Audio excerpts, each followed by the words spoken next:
Hello friends हम international organisation कर रहे हैं और पिछले 2 वीडियो में हमने बहुत सारे इंटरनेशनल ऑर्गेनाइजेशन देखे थे और पिछले ही वीडियो में हमने देखा वो इंटरनेशनल ऑर्गेनाइजेशन जिसमें इंडिया मेंबर है। तो अब सिर्फ वो इंटरनेशनल ऑर्गेनाइजेशन बचे हैं जिसमें इंडिया मेंबर नहीं है और फ्रिक्वेंटली क्वेश्चन आते रहते हैं, कोई 4 ऑप्शन दे देते हैं और उसमें से पूछते हैं बताओ कौन से ऑर्गेनाइजेशन में इंडिया मेंबर नहीं है। तो आज हम देख लेते हैं, ये भी काफ़ी इंपॉर्टेंट ऑर्गेनाइजेशन है जिसमें India is not a member.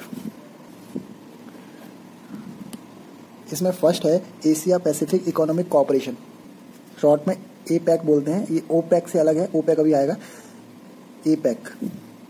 तो इसमें वही मेंबर हैं जो प्रशांत महासागर के पास आते हैं। तो आप यहाँ देखें, ये इसमें से कुछ मेंबर हैं, हमें मेंबर याद नहीं करने हैं, बस आप एक आइडिया रखें, ये कुछ मेंबर हैं और इसमें यूएसए भी शामिल है। ओके, ध्यान रखना, एशिया नाम जरूर है लेकिन एशिया पैसिफिक में ये सारे मेंबर्स हैं। इंडिया नहीं है क्योंकि इंडिया पैसिफिक रीजन से लगता ही नहीं है।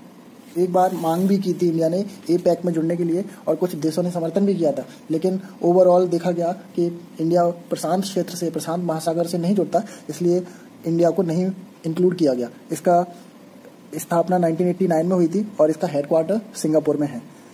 सिंगापुर सबसे अच्छा एग्जाम्पल है, एशिया में भी है और पैसिफिक भी। अभी फिलहाल 21 मेंबर हैं इसके और सारे ही मेंबर पैसिफिक रीजन से टच होते हैं। थोड़ा टाइम वेट करो फ्रेंड्स, ये लोग खुद बोलेंगे इंडिया को कि हमारे ग्रुप में शामिल हो जाओ। नेक्स्ट है ASEAN, association of south east Asian nation. तो इसमें कौन से स्टेट हैं? साउथ ईस्ट वाले, लेकिन हमारा इंडिया तो साउथ एशिया में आता है। साउथ ईस्ट में तो ये सारे आते हैं, ये वाले देश आपको दिख रहा है ना, ये वाले देश। अब स्पेशली साउथ ईस्ट की बात हो रही है तो इस क्षेत्र में आपको एक देश ऐसा दिखेगा जो काफ़ी फैला हुआ है, वो है ये इंडोनेशिया। आप देखो यहाँ पे पिंक कलर का जगह जगह फैला हुआ है। तो इसका हेडक्वार्टर जो है वो सिंपली याद रहता है, इसका हेडक्वार्टर है इंडोनेशिया में। स्थापना हुई थी 1967 में। अब एक्चुअली इसके 10 के 10 मेंबर हमें याद रहते हैं। देखो कैसे, इस क्षेत्र में देखो आप कितना बिखरा हुआ सिटी है, सारी बिखरी हुई कंट्रीज है सारी। तो ऐसा लगता है यहाँ पर कोई टीवी चल रही है, तो टीवी में कोई प्रोग्राम चल रहा है। एक ट्रिक है, मैं आपको बता रहा हूँ कैसे 10 मेंबर याद रखने हैं। तो इससे याद रहेगा ये टीवी वाली जगह है, जैसे कोई टीवी चल रही है तो MBBS क्लिप टीवी MBBS, ये सिंपली याद हो जाएगा। मैं आपको देश बता देता हूँ कौन कौन से हैं।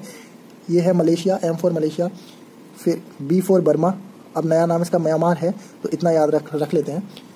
फिर B for Brunei, S for Singapore, C for Cambodia, L for Laos, I for Indonesia, P for Philippines, T for Thailand and V for Vietnam. Simply याद हो जाएंगे ये। फिर नेक्स्ट है G7, group of 7, G7 countries. इसमें भी India member नहीं है। ये इसकी स्थापना कब हुई थी? 1975 में। देखो इसको कैसे याद करते, जब हमारे यहाँ 1975 में इमरजेंसी लग रही थी तब ये ग्रुप बना रहे थे लोग। कौन? ये बिल्कुल डेवलप्ड कंट्रीज हैं फ्रेंड्स, बिल्कुल डेवलप्ड। मतलब हमारे यहाँ इमरजेंसी चल रही है और वो लोग क्या कर रहे हैं, ये देखो trick, drinking juice with GF। बस इतना याद रख लो, ड्रिंकिंग जूस विथ GF। ये कौन कौन सी इसमें कंट्रीज हैं? एक है जापान, एक है USA, एक है इटली, एक है कनाडा, एक है इंग्लैंड यानी UK, फिर जर्मनी एंड फ्रांस। ये डेवलप्ड कंट्रीज हैं। मैं आपको ट्रिक के साथ साथ ये भी बता रहा हूँ कि ट्रिक कैसे ध्यान आएगी, एक्स्ट्रा इन्फॉर्मेशन इसमें रखनी पड़ती है। देखो फ्रेंड्स, जब ये 1975 में बना था तब तो 6 कंट्रीज थी तो इसको G6 बोलते थे, लेकिन अगले ही साल 1976 में कनाडा इसमें ऐड हो गया तो G7 हो गया। फिर 1998 में रसिया ऐड हो गया इसमें, रसिया, तो ये G8 हो गया। 1998 में जुड़ा और G8 हो गया, ऐसे याद रहता है। फिर 2014 में आपने सुना होगा क्रीमिया को एनेक्स कर लिया रसिया ने, तो इनको रसिया को निकाल दिया गया और ये फिर वापस G7 हो गया। लेकिन रसिया वाले बोलते हैं क्रीमिया अपने मन से रसिया में शामिल हुआ है, लेकिन इन लोगों ने माना कि रसिया ने क्रीमिया को अनेक्स किया है 2014 में, तो ये वापस G7 हो गया। अब ये 7 सबसे इंपॉर्टेंट डेवलप्ड कंट्रीज हैं, तो हमें एक दो पॉइंट याद रखना पड़ता है। जितनी भी नेट वर्थ होती है उसका 58% तो इन देशों में ही होती है, नेट वर्थ। एंड जितनी भी GDP है पूरे वर्ल्ड में उसमें से 46% GDP तो सिर्फ इन देशों में ही है, इन 7 देशों में। आपको यहाँ टॉप 6 GDP पता होना चाहिए कौन कौन सी हैं। देखो यहाँ देख लेते हैं एक बार, USA, यहाँ नहीं देखेंगे नहीं तो आपको ऐसा लगेगा ये इसकी मेंबर कंट्रीज है। अच्छा एक मिनट, नोट डाल के यहीं देख लेते हैं, टॉप 6 GDPs। फर्स्ट तो USA है, सबको पता है 20 ट्रिलियन। मोदी जी 5 ट्रिलियन की बात करते हैं, लेकिन USA का $20 ट्रिलियन है। सेकंड नंबर चाइना, सारे ही लोग वाकिफ होंगे इससे, लगभग $15 ट्रिलियन। थर्ड जापान है, $4.91 ट्रिलियन। फिर जापान के बाद नेक्स्ट है जर्मनी, $3.78 ट्रिलियन। जर्मनी के बाद यूके $2.64 ट्रिलियन, और उसके बाद है इंडिया। आपने सुना होगा कि 3, 4, 5, 6, जब इंडिया 6 नंबर पर आया था तो काफ़ी न्यूज़ बन गया था ये। इंडिया जब 6 नंबर पर आया तो काफ़ी न्यूज़ बन गया था ये। अभी इसकी इंडिया की जीडीपी है $2.59 ट्रिलियन। मोदी इसको $5 ट्रिलियन करने की कोशिश कर रहे हैं। ओके, इसने फ्रांस को पीछे छोड़ा था इंडिया ने, तो फ्रांस की है $2.55 ट्रिलियन, हालांकि ज़्यादा पीछे नहीं है। एंड नेक्स्ट है इटली, इटली की है $1.85 ट्रिलियन। अब फ्रेंड्स इमेजिन करो कुछ टाइम बाद अगर इंडिया यूके से ऊपर हो जाए इकोनॉमी, तो लोग कितने खुश होंगे कि मतलब जो कंट्री पहले किसी कंट्री पर राज करती थी, सारा धन लूट ले गई थी, फिर भी ये कंट्रीज ने कितना अच्छा रिकवर किया। तो ये बड़ी न्यूज़ बन सकती है, लेकिन आगे टाइम लगेगा इसमें भी। लेकिन हम अपने टॉपिक पर आते हैं, इंटरनेशनल ऑर्गेनाइजेशन जिसमें इंडिया मेंबर नहीं है। एक है NATO, north Atlantic treaty organization. ये बहुत खतरनाक ग्रुप है। 4449 मतलब 1949 में इसकी स्थापना हुई थी, और इसका हेडक्वार्टर है ब्रुसेल्स, बेल्जियम में। ये अलग अलग सरकारों का एक मिलिट्री अलायंस समझ सकते हैं आप। इसमें 30 north American and European countries हैं। आप यहाँ देख लो एक बार मैप में, ये नॉर्थ अमेरिका है, तो 30 नॉर्थ अमेरिकन और यूरोपियन कंट्रीज हैं, ये यूरोप है। और इसमें सबसे लेटेस्ट मेंबर मार्च 2020 में ऐड हुआ है नॉर्थ मैसिडोनिया। ये काफ़ी न्यूज़ बन गया था जब नॉर्थ मैसिडोनिया ऐड हुआ। तो अगर आप करंट अफेयर्स करते होंगे तो डायरेक्टली याद रहेगा आपको, नहीं वैसे भी याद रहेगा। इसमें इंडिया मेंबर नहीं है। इसके कुछ कारण हैं इंडिया मेंबर नहीं है, और एक तरह से हमें ठीक भी लगता है अगर इंडिया मेंबर इसका नहीं है। देखो, सबसे बड़ा कारण इसका है, मतलब हमारे पास ज्वाइन ना करने का बहाना है कि इंडिया तो अटलांटिक से टच ही नहीं करता, और आपके ऑर्गेनाइजेशन का नाम है नॉर्थ अटलांटिक नाम है, इसलिए इंडिया नहीं है। ये तो हमारे लिए बहाना हो गया, हमें ऐड नहीं हो रहा है इसमें। इंडिया 56% रसिया से इंपोर्ट करता है। अगर नाटो में इंडिया ज्वाइन हो गया तो हमारे रसिया से रिलेशन बिगड़ जाएंगे, इसलिए हम नहीं कर रहे। नंबर 3, इनका एक लॉ है, उसमें आर्टिकल 5 साफ उसमें लिखा हुआ है कि यहाँ जितने भी देश हैं 30 मेंबर, उन पर अगर किसी ने अटैक किया तो ऐसा माना जाएगा कि सारे 30 मेंबर पर अटैक किया है, और सारे देश मिलकर आप पर अटैक करेंगे फिर। तो इंडिया में ज़्यादा लड़ाई होती नहीं है, यूरोपियन कंट्रीज़ में और यूएसए में होती रहती है, तो दूसरों की लड़ाई में इंडिया क्यों बीच में पड़ेगा, इसलिए इंडिया ने इसको ज्वाइन नहीं किया। और वैसे भी जब ये 1949 में बना था तो इंडिया के पास कुछ था भी नहीं। 1947 में ही इंडिया आज़ाद हुआ था, 2 साल में क्या आया था इंडिया के पास, कुछ भी नहीं। तो इन लोगों ने इंडिया को फोकस भी नहीं किया ज्वाइन होने के लिए। ये बस याद करने के लिए हमने ऐसी लाइन बोला, और कुछ नहीं है। फिर नेक्स्ट इंटरनेशनल ऑर्गेनाइजेशन है जिसका इंडिया मेंबर नहीं है, यूरोपियन यूनियन। 1965 में इसकी स्थापना हुई थी और इफेक्टिव हुई थी 1967 से। इसका हेडक्वार्टर भी ब्रुसेल्स, बेल्जियम में है, तो इसलिए हम ये दोनों साथ में ही पढ़ते हैं। ब्रुसेल्स, बेल्जियम आपको याद रखना ही पड़ेगा, इसका हेडक्वार्टर है। इसमें 27 कंट्रीज़ हैं, लेकिन 6 इनर कंट्रीज़ हैं। तो 27 कंट्रीज़ तो याद नहीं रखनी पड़ती, लेकिन 6 इनर कंट्रीज़ याद रखनी होती है, वो हम अभी याद कर लेंगे। इन्होंने एक अपनी यूरो लॉन्च की 1 जनवरी 1999 में, तो इस चीज़ को ध्यान रखना, यूरो लॉन्च की 1999 में। लगभग आप आइडिया लगा सकते हैं 67 से 77, 87, 97, 30-32 साल बाद इन्होंने यूरो लॉन्च की।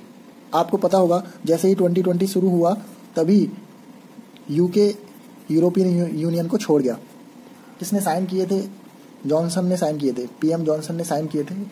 एग्जैक्टली डेट भी याद रख सकते हैं, 31 जनवरी 2020।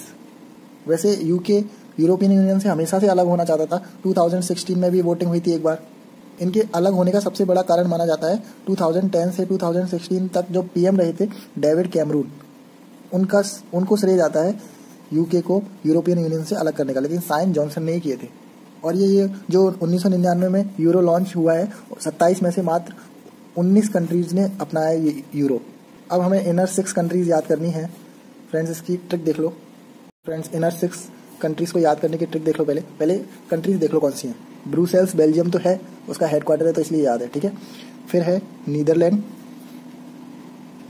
फिर है लग्जमबर्ग, फिर है इटली, फिर है फ्रांस, एंड फिर है जर्मनी। देखो फ्रेंड्स, इनको कैसे याद करेंगे, 1, 2, 3, 4, 5 और बेल्जियम, ये 6 इनर कंट्रीज हैं।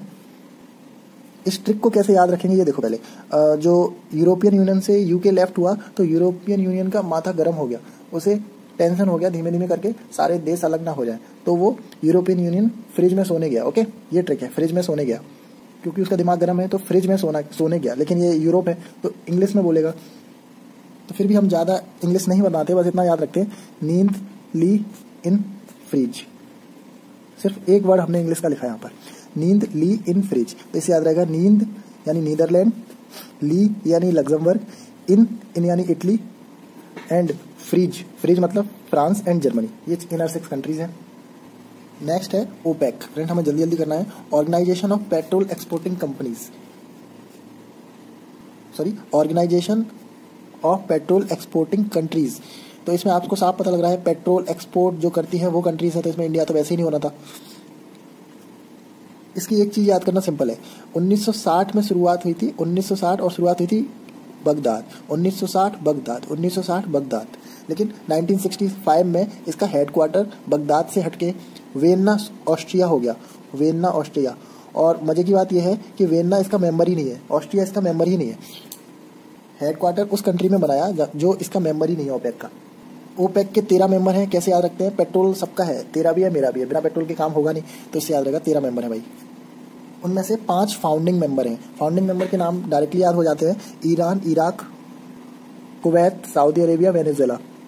फिर भी आपको याद नहीं होता तो ऐसे याद कर लो, जहाँ पेट्रोल होगा वहाँ विकास होगा, ठीक है, विकास। तो यहाँ से याद रखना वेनेजुएला, आई से 2 याद रखने पड़ेंगे, ईरान, इराक, कुवैत, और फिर इन दोनों को मर्ज करना पड़ेगा सऊदी अरेबिया।